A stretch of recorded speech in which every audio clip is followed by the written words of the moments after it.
मिथिला क्षेत्र में एक गांव, उस गांव में एक ब्राह्मणी रहती, विधवा ब्राह्मणी। उसको एक बेटा और बेटे का नाम प्रयागदत्त। बेचारी अत्यंत गरीब, भिक्षा करती, बालक का पालन पोषण करती। उस बेचारी ब्राह्मणी के पास 2 धोतियां, एक धोती पहन लेती, एक धोकर डाल देती। श्रावण मास रक्षाबंधन का दिन आया, सभी बहनों ने अपने अपने भाई के हाथ में राखी बांधी, पर प्रयागदत्त तो गरीब विधवा ब्राह्मणी का बेटा था, इसे कौन राखी बांधता। 9 वर्ष का बालक दौड़ता हुआ आया मां के पास। मां, मुझे किसी ने राखी नहीं बांधी। मां ने आंखों में आंसू भरकर कहा, बेटा तुम्हारी कोई बहन नहीं है। पर बालक यह बात कैसे समझ जाता। उसने कहा कि जब सबके हाथ पांव नाक कान हैं तो मेरे भी हैं, और जब सबके बहन हैं तो मेरी बहन क्यों नहीं। अब मां कैसे समझाती। मां ने कहा कि बेटा मैंने बताया नहीं, तेरी भी बहन है। मेरी बहन कहां है? ससुराल में। तो मां मेरी बहन का नाम क्या है? ससुराल कहां है? मां ने कहा कि बेटा तेरी बहन का नाम सीता है और उनकी ससुराल अयोध्या है। प्रयाग बोला मैं तो जाऊंगा मां, अभी जाऊंगा। मां बोली अभी नहीं, तू बड़ा हो जा फिर मैं तुझे लेकर चलूंगी। अभी तू छोटा सा बालक कहां जाएगा। तो वो बहन क्यों नहीं आई? अरे वो बड़े आदमी हैं, उनको बहुत से काम है। प्रयागदत्त ने मां की बात सुन ली, उत्तर नहीं दिया। रात्रि में सोते समय भी सोचने लगा कि मैं चला जाऊं, मां ने पता बता दिया है, अयोध्या है, बहन का नाम पता है, इतने से ही पूछ लूंगा। बस सवेरे ही उठ बैठा। 5 बजे मां सो रही थी, मां के साथ सोया था। उठा, लेकिन बहन को कुछ देना पड़ेगा। अगर राखी बांधी उसने तो मां की वही एक धोती जो सूख रही थी उसी को समेट कर रख लिया और पैदल पैदल चल दिया। श्री सीता जी से राखी बंधवाऊंगा, राम जी का दर्शन करूंगा।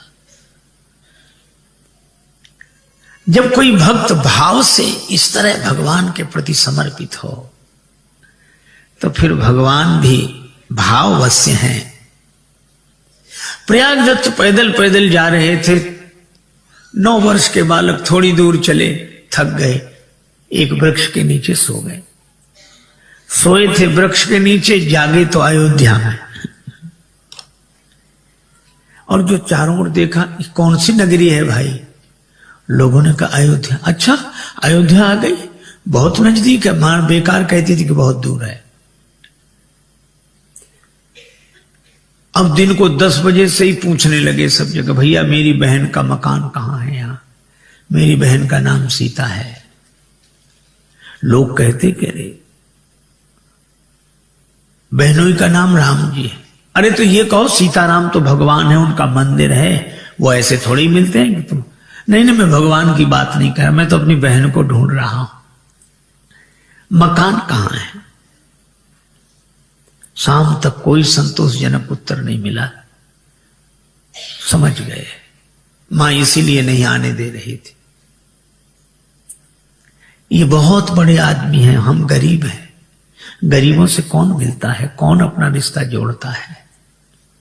और उन्होंने प्रजा को भी ऐसा अपने बस में कर रखा है, कोई कुछ बताता ही नहीं उनके बारे में।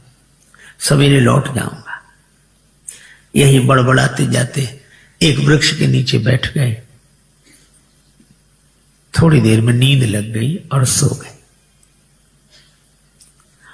रात्रि को 12 बजे एक प्रकाश हुआ, ऐसा प्रकाश कि प्रयागदत्त की नींद खुल गई। उस प्रकाश में देखा श्वेत रंग का हाथी, हाथी पर हौदा में विराजमान श्री सीताराम जी और हाथी को चलाने वाले महावत श्री हनुमान जी, सेवक पीछे पीछे चल रहे हैं। ये दृश्य देखा तो घबरा कर खड़े हो गए। यह हाथी, समझ गए मैंने इनका विरोध किया है, तो ये सोचते होंगे हाथी से कुचलवा दूं।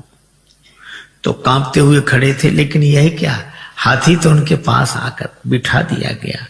सेवकों ने सीढ़ी लगाई, भगवान श्री सीताराम उतरे और श्री सीताराम जी प्रयागदत्त के पास आकर खड़े हो गए। राम जी ने कहा भैया प्रयाग। अब प्रयागदत्त को लगा ये तो हमारा नाम भी जानते हैं।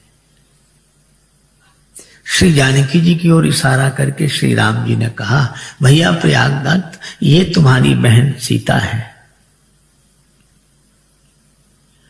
पुलकित हुए, लेकिन सोचने लगे कि ये मेरी बहन। राम जी से कहा कि मुझे नहीं लगता कि ये मेरी बहन है। क्यों? क्या तुम बहन की पहचान जानते हो? या बहन को पहले देखा तो नहीं है, पर बहन की पहचान मुझे पता है। क्या? बोले श्री राम बहन सीता तुम्हारी यह, बाल ने कहा कि समझ में ना आता है। विरह व्यथा से चरणों में लोट लोट कर रोती है बहन जब भाई मिल जाता है। भाई के मिलने पर बहन रोने लगती है। अगर ये मेरी बहन होती तो ऐसे ही खड़ी रहती। भूल गई मैया पर भैया हमें भूले नहीं, भैरव सिया के उर भाव भर आता है। रोने लगी सीता आंसुओं से पग धोने लगी, भाई भगनी का भगवान धन्य नाता है। श्री सीता जी के आंसू भर आए, भैया ने हृदय से लगा लिया। जानकी जी ने प्रयागदास के हाथ में, दाहिने हाथ में राखी बांधी अपने हाथ से। अब प्रयाग दत्त तो सिर भी ऊपर नहीं कर पा रहे, सिर नीचा किए, आंसू बरस रहे हैं। अब बहन को क्या दूं?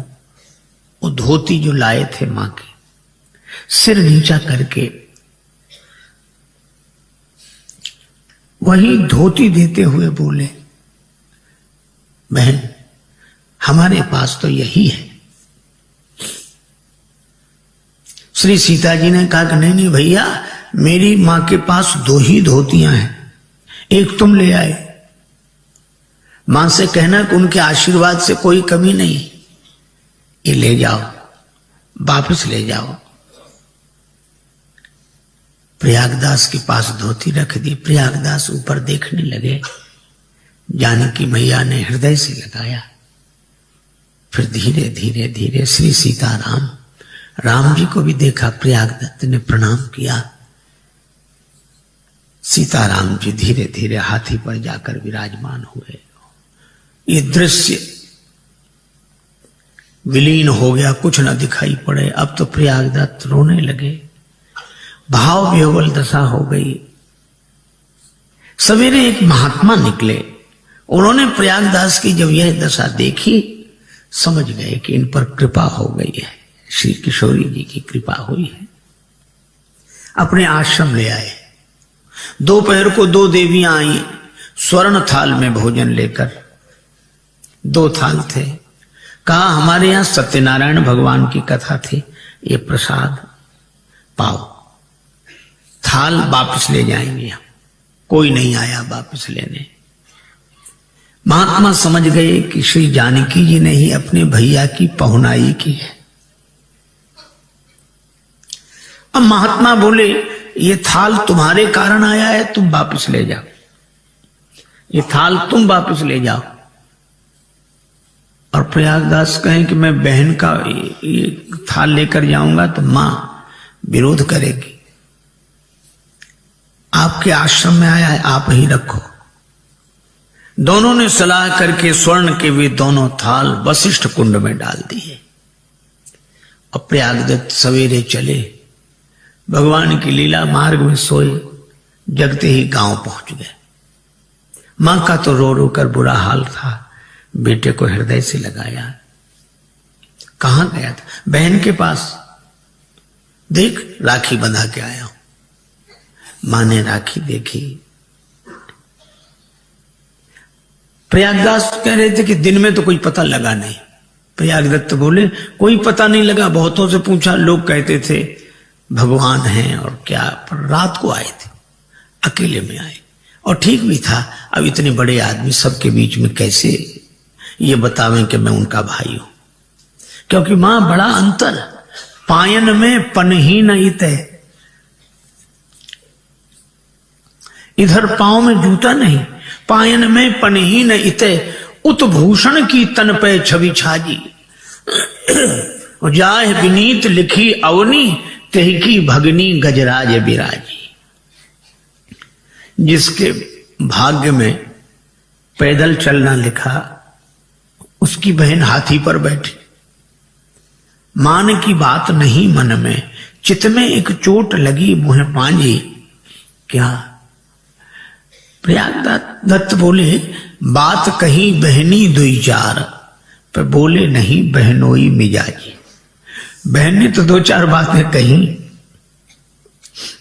पर बहनोई बोले नहीं, बस मुस्कुराते रहे। मां ने कहा बड़े संकोची हैं वे, और मां ने हाथ जोड़कर आकाश की ओर देखा। आंसू बरसने लगे। प्रभु जानकी जी, आपने लाज रख ली मेरे वचन की। अब प्रयागदत्त बार बार कहते मां मैं जाऊं, अब अभी नहीं, बड़ा हो जा। जब बड़े हुए तो कुछ कुछ समझ में आने लगा। एक दिन मां का शरीर शांत हुआ, अंतिम संस्कार कृत्य आदि करके अयोध्या आ गए, और अयोध्या में एक स्थान पर आकर वैष्णव संस्कार हुए, दीक्षा ली, नाम हो गया प्रयागदास। श्री जानकी जी के भैया हैं तो सब लोग उनसे कहते मामा प्रयागदास, मामा प्रयागदास।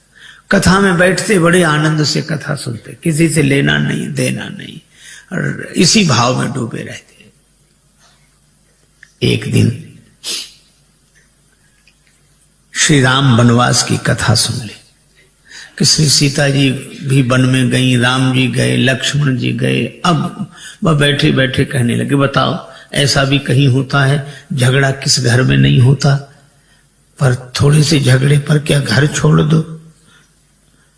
पर राम जी गए और हमारी बहन को भी ले गए, और लक्ष्मण भैया भी गए, कितना कष्ट पाते होंगे ये वन में। और रोने लगे, पता नहीं, अब आज तक किसी से कुछ नहीं मांगा था। व्यास जी से पूछा कहां होंगे अभी वन में इस समय, तो व्यास जी ने ऐसे ही कह दिया चित्रकूट में। बस अब लोगों से कहते भैया कुछ दे दो। क्यों? अब जानते हो मुझे तो कुछ नहीं चाहिए, पर वो चले गए वन में, और तीनों कितने परेशान होते होंगे, उनके लिए कुछ सामान लेकर जाना है। लोग प्रसन्न होते और देते। 3 पलंग बनवाए, 3 जोड़े जूते और कपड़े अपने सिर पर रखकर अयोध्या से पैदल चित्रकूट गए। ये भक्तों का ढंग ही अलग होता है। किसी से मेरी मंजिल का पता पाया नहीं जाता, जहां मैं हूं फरिश्तों से वहां जाया नहीं जाता। मोहब्बत के लिए कुछ खास दिल मखसूस होते हैं, ये वो नगमा है जो हर साज पर गाया नहीं जाता। पैदल पैदल गए चित्रकूट, मंदाकिनी गंगा के किनारे फटिक शिला पर खड़े हो गए। अब कहने लगे राम जी आ जाओ, हम नाराज तो बहुत हैं लेकिन अब नहीं हैं, आ जाओ। हमारे डर से छिप रहे हो जंगल में, और बहन मेरी बात तो सुन, तू तो आ जा। और लक्ष्मण भैया कोई नहीं आ रहा है। दिन भर बोलते रहे, रात भर बोलते रहे, नहीं आया तो दूसरे दिन जंगल में ही घुस गए। अब चित्रकूट का जंगल, मंदाकिनी के उस पार का जंगल, झाड़ियों में कपड़े उलझे पर बढ़ते जाएं। भगवान से रहा नहीं गया, प्रकट हो गए। श्री सीता राम लक्ष्मण को देखा तो चरणों में गिर गए। फिर आंसू बहाते हुए बोले, घर काहे को छोड़ दिया, और ये बहन ने भी तुम्हें नहीं समझाया। और लक्ष्मण भैया तो चाहते ही यही थे कि वन में चले। लो अब ये पलंग पर बैठो, ये जूते पहनो, ये कपड़े हैं, आराम से रहो। भगवान ने कहा, अरे हम वनवासी हैं, नियम है, पलंग पर नहीं बैठेंगे, जूते नहीं पहनेंगे। तो बोले, पलंग पर न बैठेंगे न पहनेंगे जूते, बड़े व्रतधारी के बेटा बने। अरे ऐसा किस तरह का नियम, सुख से रहो। और रोने लगे। श्री जानकी जी ने कहा कि प्रभु, इनको, श्री जानकी जी ने कहा कि प्रभु यह बड़े दुखी हो रहे हैं, इन्हें अपने साकेत का दृश्य दिखा दीजिए। भगवान ने साकेत का दृश्य उपस्थित किया। इतना ठाठ बाट, और ये जो प्रयागदास ने देखा, कहने लगे, अरे भाई तुम तो बड़े ठाठ से रहते हो, और हमको लग रहा था कष्ट पाते होगे चित्रकूट में। हमने किसी से मांगा नहीं आज तक, आज मांग कर आए। ये कलंक और लगाया, अब क्या हो इस पलंग का। भगवान बोले, प्रयागदास जी अब इस पलंग का उपयोग आप करो, जूते आप पहनो, ये कपड़े आप। समझाया, प्रणाम करके चले। अब एक पलंग सिर पे रखे, कपड़े सिर पर रखे, जूता पहने, प्रयाग गए। और प्रयाग में था माघ मेला, तो प्रयाग के पहले ही एक नीम के वृक्ष के नीचे अपनी खाट बिछाई, खाट पे आराम से सो गए। मिट्टी का करवा पानी से भरा वो नीचे रखा। अब किसी ने कहा कि बाबा यहां क्यों पड़े हो, माघ मेला में नहीं जाते?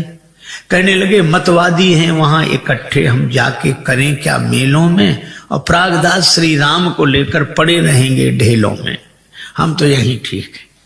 किसी ने कहा, ढेलों में पड़े हो, पलंग पर सो रहे हो, हमने तो ऐसे साधु देखे ही नहीं। इतने ठाठ से कैसे साधु हो जो पलंग पर सो रहे हो, जूता पहने हो, कपड़ा और ये। तो कहने लगे, कौन कहता हम साधु हैं? फिर कौन हो?